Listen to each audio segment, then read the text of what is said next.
Bonjour à toutes et tous et bienvenue donc pour ce webinaire mensuel du FC3R.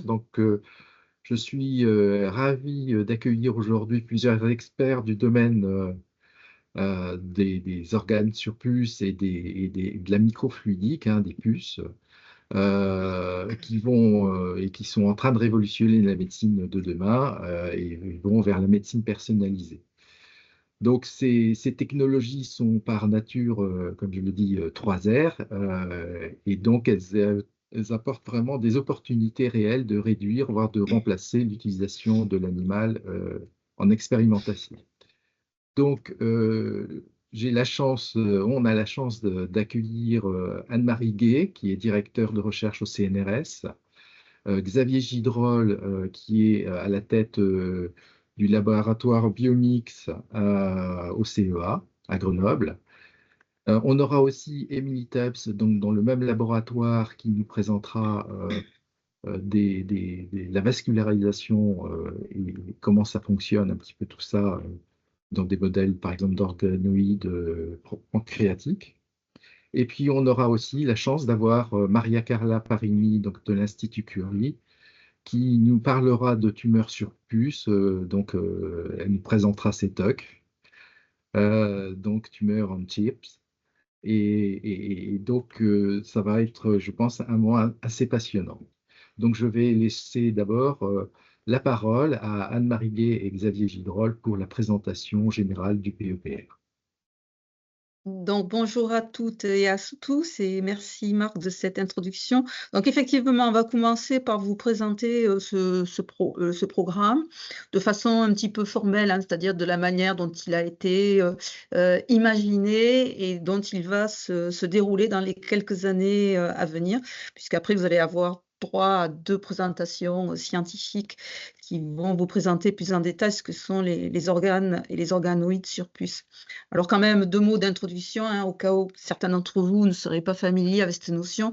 Les organes et les organoïdes sur puce, ce sont des puces microfluidiques, hein, c'est-à-dire des petits objets très souvent en plastique ou verre qui font quelques centimètres carrés, dans lesquels on a reconstitué des structures cellulaires. On en reparlera un petit peu plus tard.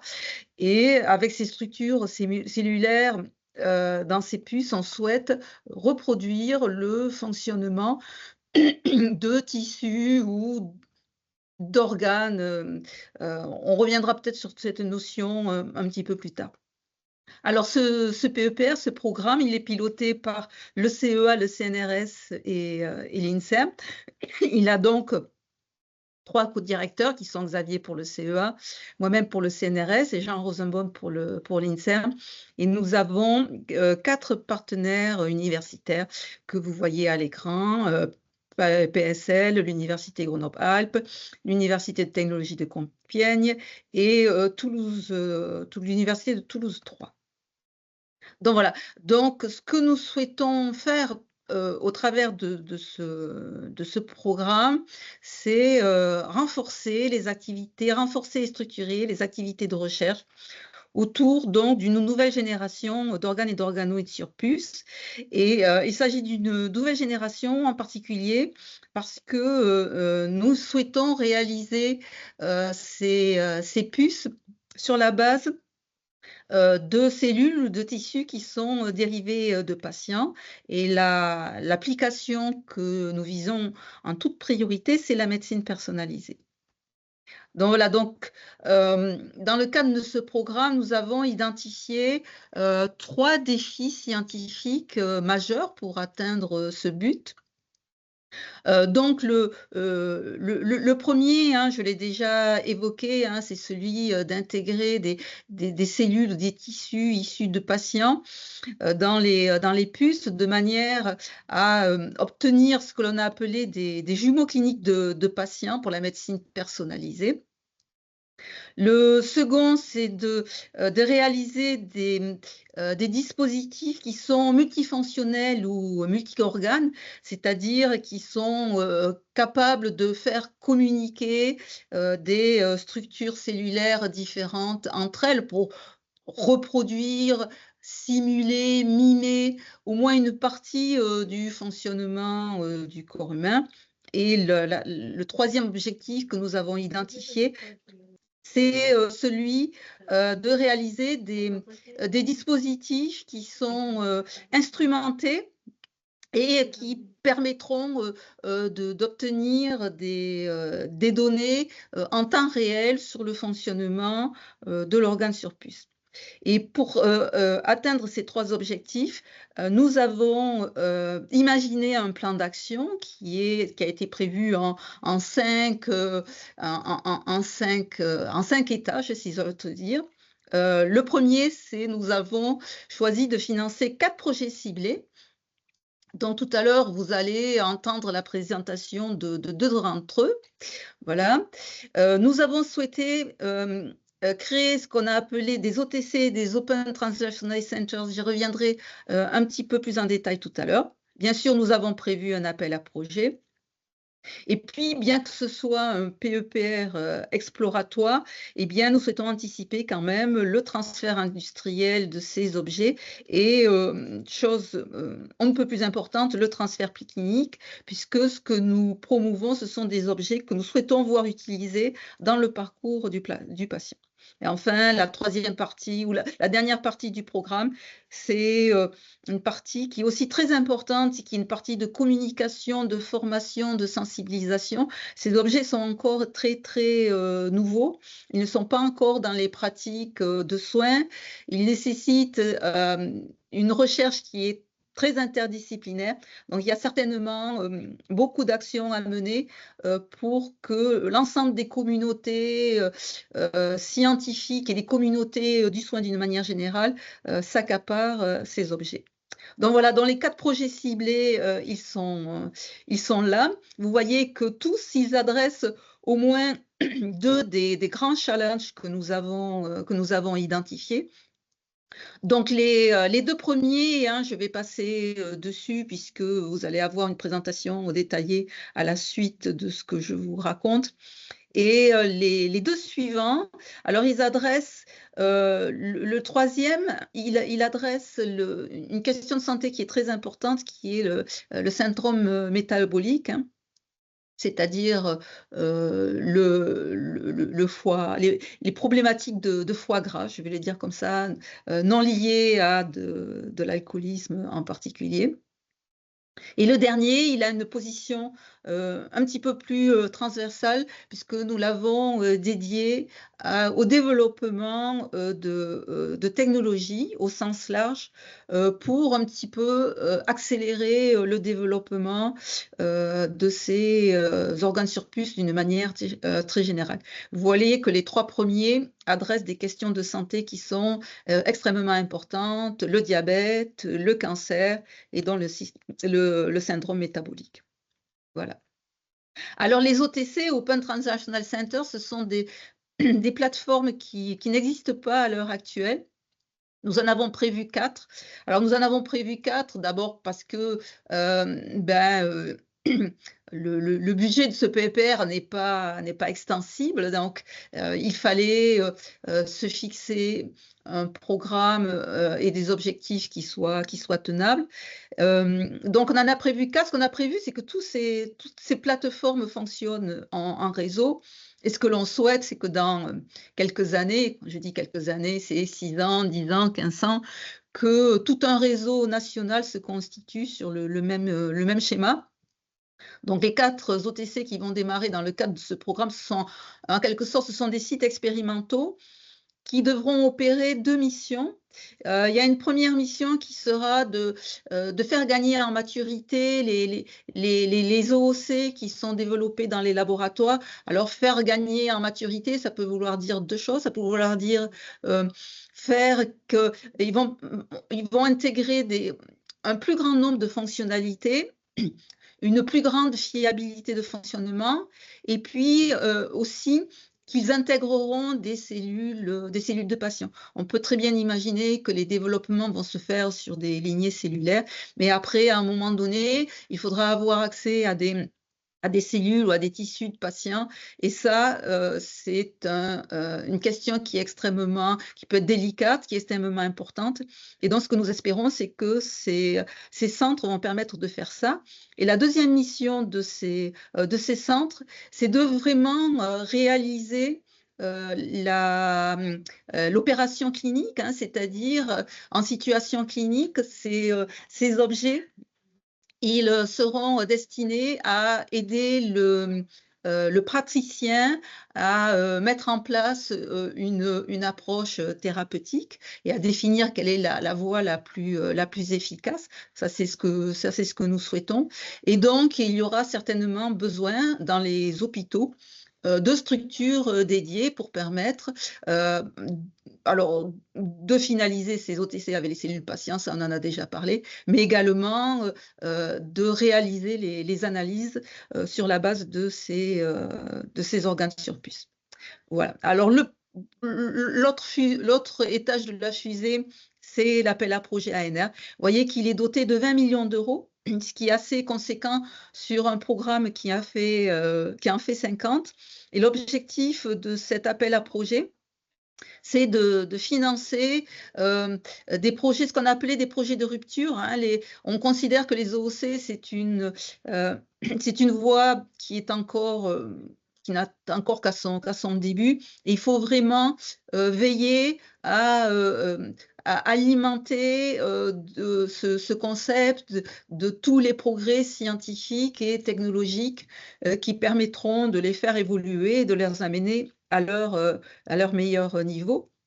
Un autre objectif, hein, je l'ai évoqué tout à l'heure, les OOC, ce sont des objets qui sont extrêmement interdisciplinaires, multidisciplinaires.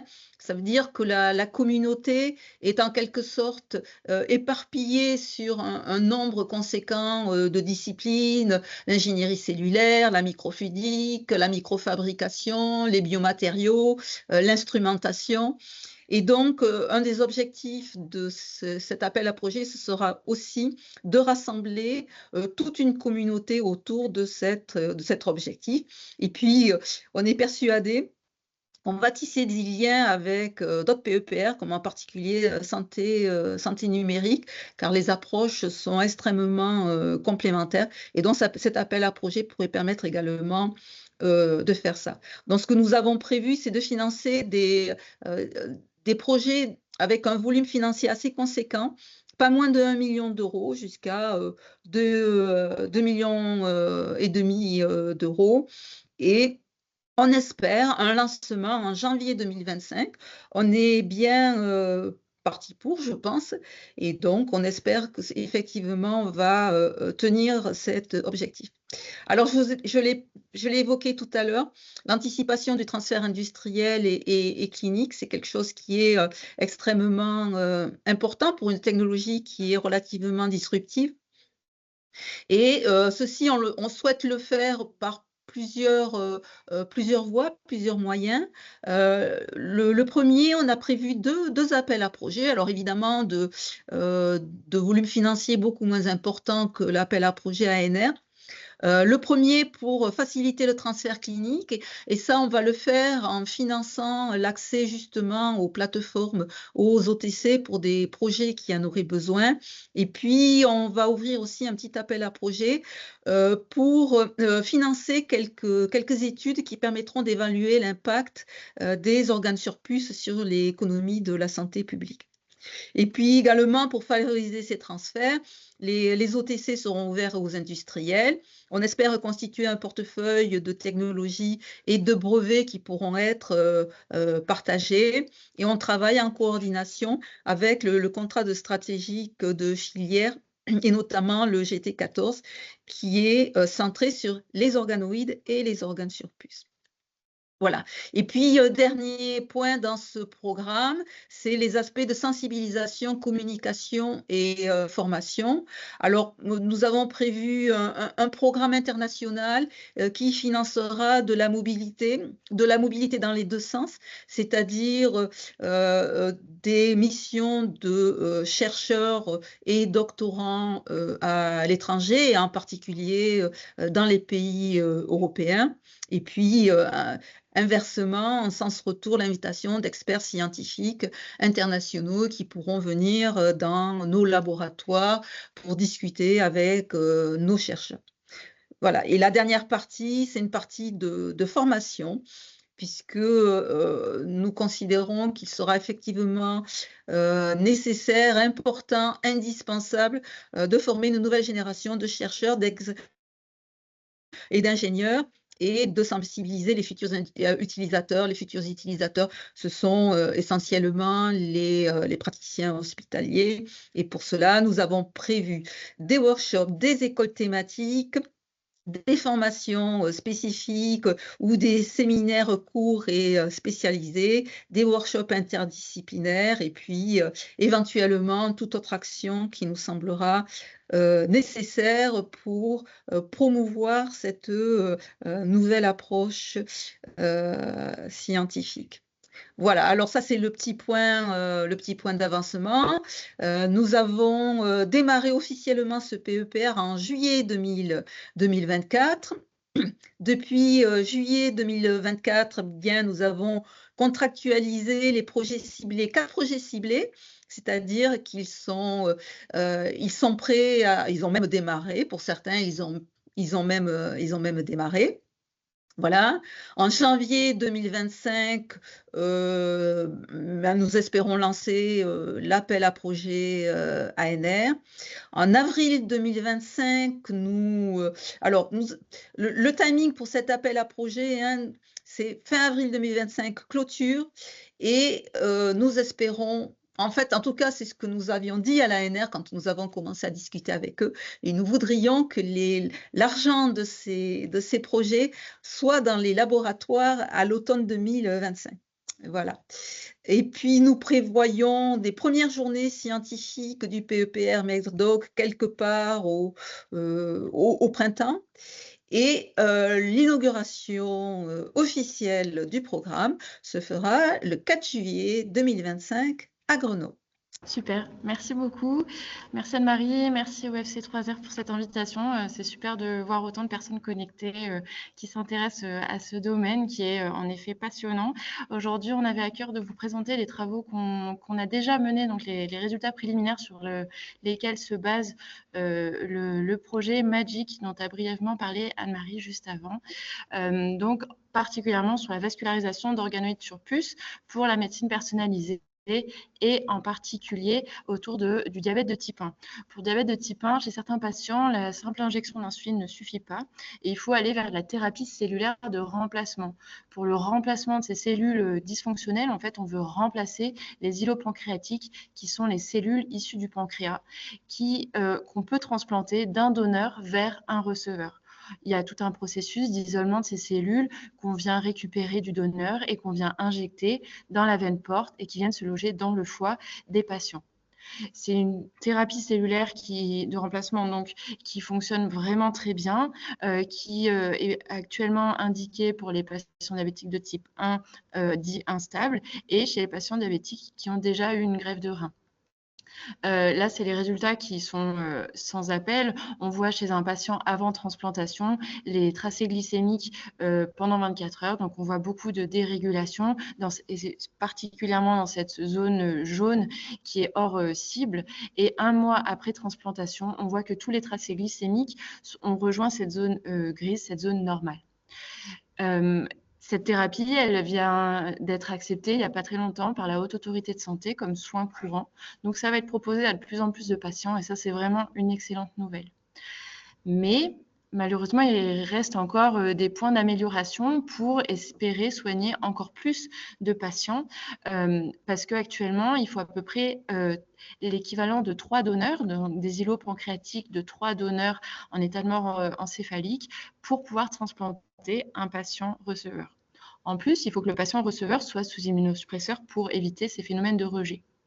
Donc, on est face à ces limites qui sont le manque de donneurs, des traitements immunosuppresseurs et à terme, on observe autour de 5 ans après cette transplantation, une perte d'efficacité du greffon, donc une inflammation, une hypoxie, parfois même un rejet allant jusqu'à la récurrence du diabète de type 1. Donc, en fait, ce qu'on veut faire, nous, c'est étudier chez le patient ce qui se passe à ce niveau-là. Et en fait, on n'a pas de modèle actuellement pour essayer de comprendre ce qui se passe et comprendre ces différentes limites auxquelles on fait face. C'est pourquoi on s'est intéressé au modèle tout humain pour mimer ces îlots pancréatiques, ces îlots de Langerhans. Donc, on a au laboratoire développé plusieurs modèles, nous et d'autres équipes, et nous on les a appelés langerhanoïdes, parce que oïde, c'est-à-dire qui ressemble à, donc qui ressemble aux îlots de Langerhans. Et dans cette revue, ici sont résumées les différentes possibilités pour travailler sur ces langerhanoïdes. Donc, in fine, obtenir des cellules qui sont productrices d'insuline par toutes ces différentes possibilités. Nous, on a la chance de travailler avec plusieurs partenaires qui sont des plateformes d'isolement d'îlots pancréatiques humains, donc qui sont à Montpellier, Paris, Strasbourg, Louvain, Genève, en Suisse, et on a des partenaires aussi industriels qui fournissent des cellules bêta-pancréatiques. L'avantage, c'est qu'on peut ensuite mettre ce modèle sur des puces microfluidiques pour obtenir de la vascularisation. La vascularisation pour plusieurs raisons, parce qu'on peut espérer prévenir un cœur nécrotique, avoir une meilleure physiologie et mieux ressembler à l'organe source, et in fine, perfuser des molécules et observer ce qui peut se passer au niveau immunitaire. Ici, vous est présenté de fait de la structure 3D, les difficultés qu'on peut avoir avec ce fameux cœur nécrotique. Et ici, quelques publications des premières puces microfluidiques qui ont été développées. J'espère que ça va marcher. Ça ne devrait pas tarder, où on voit, en gros, on a déjà essayé de mettre des cellules sur des supports microfluidiques, ces cartes que Anne-Marie nous a montrées précédemment, où on peut ensuite faire perfuser, c'est ce qu'on voit ici, des billes qui passent au travers de ce réseau qui est développé. Et ici, alors je crains que le format Teams bloque ma vidéo, mais globalement, on voit une structure bleue là, qui est un organoïde et on essaie de perfuser cet organoïde avec une solution verte qui vient et qui envahit l'ensemble de la zone. Je vous invite à regarder cette publication. La vidéo est vraiment jolie, mais en fait, on ne voit pas de perfusion au travers de la structure 3D qui est développée.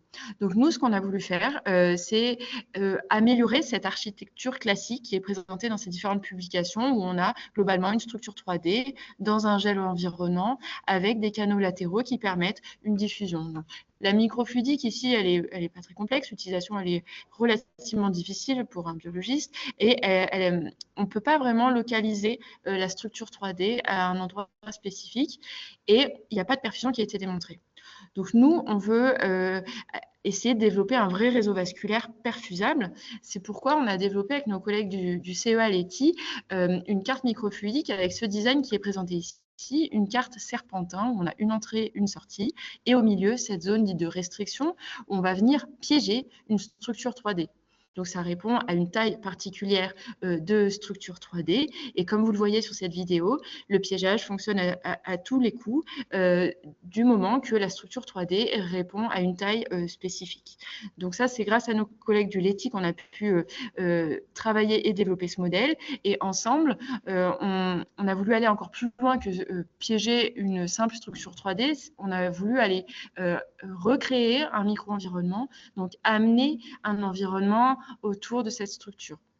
Et cette carte le permet, puisque comme on peut le voir ici sur cette animation, on peut venir piéger l'organoïde, comme je viens de vous le dire, cette structure 3D, et en plus amener un gel qui peut être plus ou moins riche et fait à façon, en fait, pour venir environner cette structure.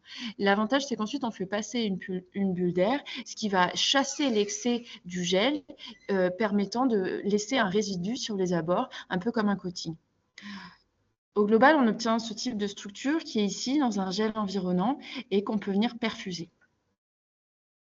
On a obtenu ces premiers résultats qui sont présentés ici dans cette publication où ici, c'est un exemple de sphéroïde mésenchymateux, donc un sphéroïde qui contient des cellules endothéliales, des UVEC qui sont GFP, donc qui vont apparaître en vert, et des fibroblastes qu'on ne verra pas sur ces images. On voit qu'à jour 0, on a notre structure 3D présentée ici en verte avec des UVEC GFP, et autour, on a ce gel environnant qui contient des UVEC qui sont RFP. on s'est amusé à voir le développement dans le temps. Et ce qu'on voit ici, c'est qu'à jour 13, les cellules GFP se sont allongées, les cellules RFP aussi, jusqu'à créer une anastomose entre ces deux cellules, deux types cellulaires. Pour aller plus loin, on a voulu voir si on arrivait à perfuser ce réseau qui s'était développé, donc en mettant des billes au travers de ce réseau endothélial qu'on avait développé. Et c'est quelque chose qu'on a pu démontrer. On a des vidéos qui sont disponibles aussi sur le site de la publication. Mais ici, je voulais juste vous montrer une reconstruction d'image obtenue au confocal où on voit les billes qui passent au travers de ce réseau endothélial et perfusable, donc un réseau qui est véritablement vasculaire. On a ensuite travaillé sur un modèle d'organoïdes de vaisseaux sanguins qu'on appelle aussi blood vessel organoids, et on a testé plusieurs conditions qui sont indiquées ici. Globalement, l'organoïde BVO qui est ici en puits, on l'a mis ensuite sur plus avec un réseau vasculaire avec ou sans flux. Et on a comparé avec les données d'un organoïde de vaisseau sanguin qu'on met habituellement chez la souris pour obtenir un niveau de maturation qui est suffisant. Et en fait, nous, on a voulu comparer en particulier la condition la plus complexe, celle qui a du flux et de la vascularisation, sur la puce microfluidique, en comparaison en particulier avec le niveau de maturation optimal qui est actuellement obtenu chez la souris. Et on a obtenu cette classification des transcriptomes de ces différents blood vessel organoids. Et ce qu'on peut voir, c'est que cette condition verte et jaune ici, qui sont les deux d'intérêt, sont en réalité les deux plus proches, ce qui signifie qu'en fait, sur puce microfluidique, avec le flux, avec la vascularisation, on arrive à un niveau de maturation des organoïdes qui est similaire à ceux qui sont transplantés habituellement chez la souris. Donc, on obtient une maturation des organoïdes sur puce microfluidique, ce qui nous invite à penser qu'on va pouvoir essayer de remplacer le modèle souris, en tout cas pour ce cas-là. Au laboratoire, on s'intéresse aussi donc, à ce modèle, comme je vous ai dit, d'essayer de comprendre dans un contexte de diabète de type 1, donc un langerhanoïde sur puce microfluidique, mais aussi un modèle de pancréas sur puce, donc qui est plus complexe, qui contient plus de fonctions endocrines et exocrines propres au pancréas, avec un flux. Donc c'est ensuite permettant de comparer les conditions saines et pathologiques. Dans cet objectif, ces modèles qu'on essaie de développer et qui sont en cours de développement, c'est vraiment pour réduire la part d'expérimentation animale, en tout cas pour certains modèles diabétiques pour lesquels les modèles sur puce microfluidique pourraient aider.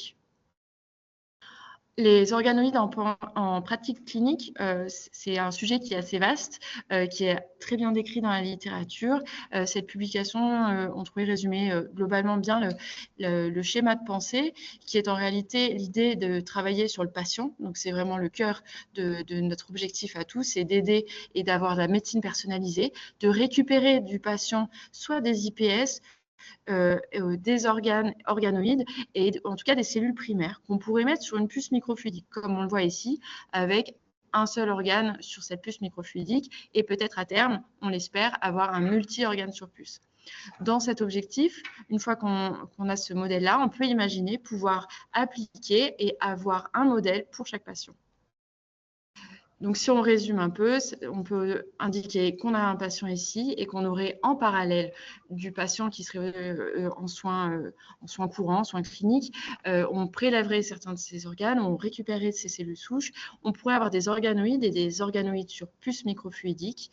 Et on pourrait ainsi imaginer que les médicaments soient testés chez le patient, mais aussi sur la puce microfluidique, donc sur ces organoïdes sur puce. Quand on regarde sur les clinical trials, on voit qu'en fait, il y a actuellement déjà 264 études qui contiennent le terme organoïde. Donc, c'est vraiment un domaine qui est en voie d'expansion et qui débute vraiment, c'est vraiment les tout premiers pas. Dans l'idée, si on revient à ce schéma, c'est pouvoir vraiment avoir une information qui serait délivrée grâce à cette puce microfluidique, donc à un avatar du patient, à un jumeau biologique, qui pourrait ensuite permettre de soigner le patient, donc aller vers la médecine prédictive, la médecine régénératrice, permettre le criblage pharmaceutique et globalement, c'est la médecine personnalisée. pour le propos du FC3R, on trouvait important aussi de vous rappeler ici que ces modèles sont aussi très encouragés. Ici, au niveau de la FDA, ça a été publié donc, dans Science en 2023, que vraiment l'expérimentation animale va être fortement impactée, réduite de par les décisions gouvernementales ici à la FDA et à droite sur les textes qui ont été adoptés au Parlement. J'ai pris ce schéma de la Société européenne d'organes sur puce qui indique que globalement, il va falloir qu'on co-construise cette notion de ce nouveau modèle en faisant de l'approbation du grand public, des communautés de recherche, des centres hospitaliers, des industriels, des associations de patients et évidemment des agences réglementaires pour ensemble permettre le développement de ces modèles et espérer soigner le plus de patients possible. Et pour finir, j'aimerais remercier l'ensemble de l'équipe Biomix, tous nos partenaires qui sont indiqués ici, en particulier le CEA Leti, grâce à qui on peut faire de la microfluidique et qui apporte un vrai plus à nos modèles, et tous nos différents partenaires avec qui on collabore sur ces projets. Merci beaucoup. Bon, on va parler d'une autre maladie, le cancer, et les applications des organes sur puce pour le cancer. Et donc, comme on va les appeler tumeurs sur puce. Donc, les cancers, ou le micro-environnement tumoral, c'est très compliqué. Ça contient plusieurs types cellulaires, pas seulement les cellules cancéreuses, les cellules malades, mais aussi ce qu'on appelle le stroma, donc les fibroblastes, les vaisseaux sanguins avec les cellules endothéliales, les cellules immunitaires. Et l'idée des tumeurs sur puce, c'est d'essayer de reconstituer cette complexité sur des dispositifs microfluidiques de façon très contrôlée pour pouvoir adresser des questions et pour pouvoir développer des applications cliniques. Donc, notre approche est résumée dans cette diapo. Donc, l'idée, c'est de partir,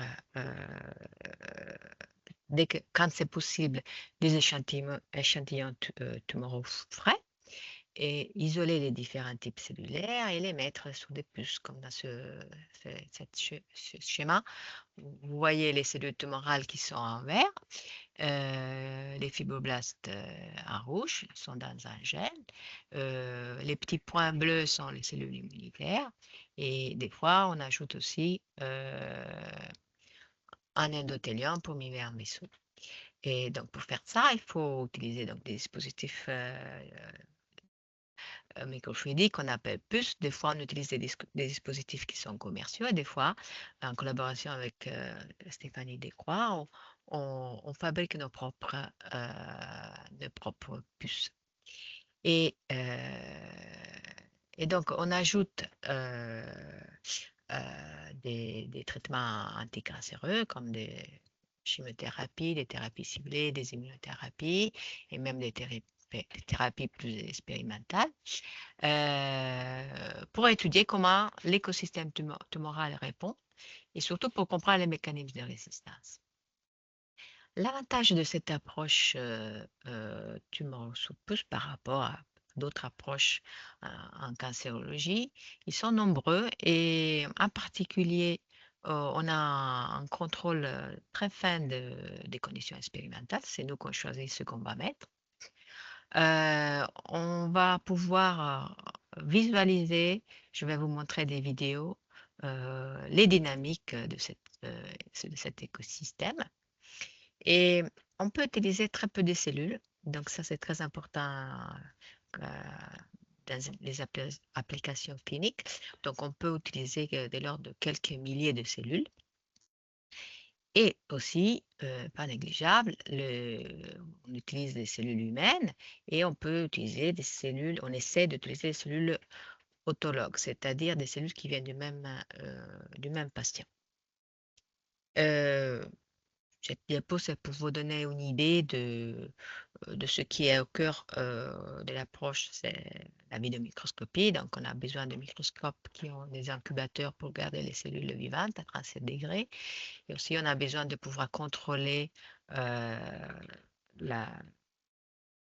l'atmosphère gazeuse, le CO2 et autre chose. Et comme j'ai dit, on génère essentiellement beaucoup d'imagerie et on exploite des méthodes assez avancées pour analyser les images. Donc là, je passe à des exemples concrets. Là, vous voyez une vidéo sur 2 jours de cellules tumorales du cancer du sein, ce sont les cellules rondes, co-cultivées avec des fibroblastes associés au cancer, les cellules allongées. Comme cette tumeur se pousse est traitée par une chimiothérapie, il y a beaucoup de cellules qui meurent et pour détecter la mort, on utilise un rapporteur. Donc les cellules qui meurent deviennent vertes et on peut compter de façon très précise cette mort des cellules tumorales. Alors là, je vais utiliser quelques mots-clés. Donc, nous, on essaie de développer vraiment des approches, des projets qui ont relevance clinique. Pour faire ça, on met beaucoup d'efforts dans l'optimisation de protocoles pour isoler les cellules des échantillons tumorales, donc des patients même, et donc des cellules autologues. Ici, c'est un exemple du protocole, ça résume, ça demande d'appliquer des milieux de culture et de supports de culture très différents. Et ben là, vous voyez ce qu'on arrive à faire maintenant de routine. À partir d'un échantillon, on peut isoler les fibroblastes, les cellules immunitaires, en particulier les cellules CD8 positives, qui sont les cellules cytotoxiques, les cellules tumorales même comme sphéroïdes et les cellules endothéliales grâce au marqueur CD31. Une autre chose sur laquelle on fait très attention et les tumeurs, en plus, ils sont extrêmement puissants dans ce sens, c'est de avoir des systèmes immunocompétents, c'est-à-dire qui incluent des cellules immunitaires. Ça, c'est très important en ce moment de l'oncologie qui est en train de vivre une révolution depuis une dizaine d'années. C'est la révolution des immunothérapies. Depuis une dizaine d'années, il y a vraiment un changement de paradigme. Avant, l'idée, c'était d'essayer de tuer les cellules tumorales, les cellules malades. Ça reste encore vrai, hein. Mais là, les immunothérapies, c'est toute une autre approche. Les immunothérapies ont l'objectif de potentier le système immunitaire des patients pour attaquer les cellules cancéreuses. Donc, ce qui a amené à plein de différents types d'immunothérapie qui ont été approuvés partout dans le monde. Et en particulier, je vais vous présenter l'immunothérapie la plus utilisée, c'est l'anti-PD1. Et très rapidement, les cellules immunitaires sont capables de reconnaître les cellules tumorales et les tuer, mais sauf qu'il y a un signal inhibiteur qui est dû à cet axe PD1. Et donc, la recherche a développé des anticorps qui sont capables de casser cette interaction inhibitrice et en lâcher la capacité des cellules T de tuer les cellules tumorales. Et dans les tumeurs en puce, sur puce, on peut visualiser directement cette action. Ici, c'est une vidéo plus courte, c'est 1 heure. Vous voyez au centre, par exemple, il y a une cellule tumorale qui est attaqué par les cellules immunitaires. Il s'agit des cellules immunitaires autologues du patient. Et dans ce cas-là, c'est une puce qui a été traitée avec la drogue, l'immunothérapie anti-PD1. Et donc, le final, c'est que beaucoup de cellules tumorales sont tuées par les cellules immunitaires. Et nous, on peut regarder vraiment en direct ce qui se passe, étudier plein de paramètres, comme ici, par exemple, la vitesse de mort. Après injection de l'immunothérapie, on a une augmentation de la vitesse de mort des cellules tumorales dans les tumeurs sous puce. Ici, c'est un autre exemple. Ce qui est intéressant, c'est que cette puce, avec les cellules tumorales et les cellules immunitaires, a été préparée le lendemain de la chirurgie. Il s'agit, dans ce cas, d'un patient avec cancer du poumon. Donc, le lendemain, on a pu mettre les cellules du patient dans la puce et mesurer la capacité des cellules immunitaires du patient de répondre à l'immunothérapie. Donc, cela, ça fait l'objet d'une publication très récente. Donc, on a dans cette publication une petite cohorte de patients. On a 6 patients pour lesquels on a généré les tumeurs sous puce personnalisées. On a donc mesuré la réponse personnalisée à l'immunothérapie anti-PD1. Et on a trouvé que 2 patients sur 6 répondaient à l'immunothérapie, ce qui est observé en clinique, que seulement une fraction des patients répond. Et c'est une des grosses questions, pourquoi on a si peu de répondeurs, pourquoi les autres patients ne répondent pas à l'immunothérapie. Et nous, on est très convaincus que les tumeurs sous puce peuvent nous aider à comprendre les mécanismes de résistance.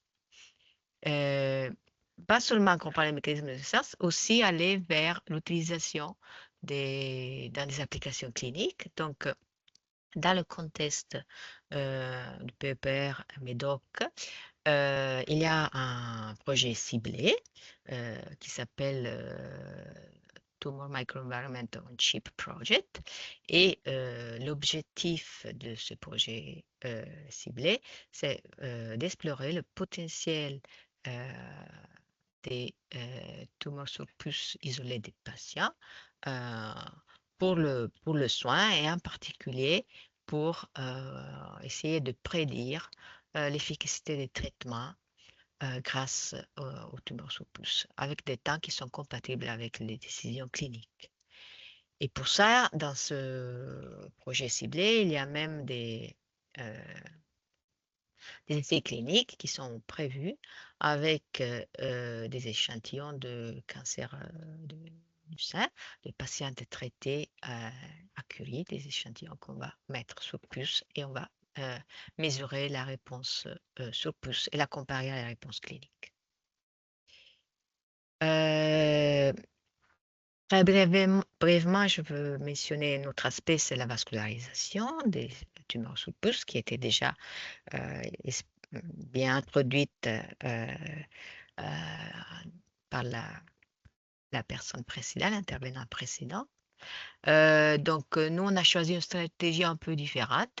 Dans ce cas-là, on fait des puces avec un canal droit, linéaire, et dans ce canal, on ensemence des cellules endothéliales et on obtient ce type de vaisseau artificiel, encore une fois, fait avec des cellules de patients. Enfin, une chose très passionnante, très récente, c'est le microbiote. Les tumeurs, comme tout notre corps, est plein de bactéries. Il y a autant de bactéries que de cellules humaines dans notre corps. Et très, très récemment, depuis seulement quelques années, on a compris que les tumeurs aussi, ils sont enrichis par ici. Elles contiennent des batteries et on commence à avoir des listes de batteries potentielles. Et donc, l'approche tumeur sous pouce, c'est vraiment une approche idéale et très innovateur pour étudier le rôle de microbiote dans les tumeurs et dans la réponse aux thérapies en particulier, on sait très peu. Ce qui fait l'objet d'un projet européen qui a démarré également cette année, pour lequel on participe. Et là, je termine avec remerciements pour l'équipe, mon équipe qui est dirigée par Fatima Mishta-Gregoriou. J'espère de vous avoir intéressé, de vous avoir un peu expliqué vraiment la potentiel et toutes les questions ambitieuses qu'on peut adresser avec cette approche. Merci.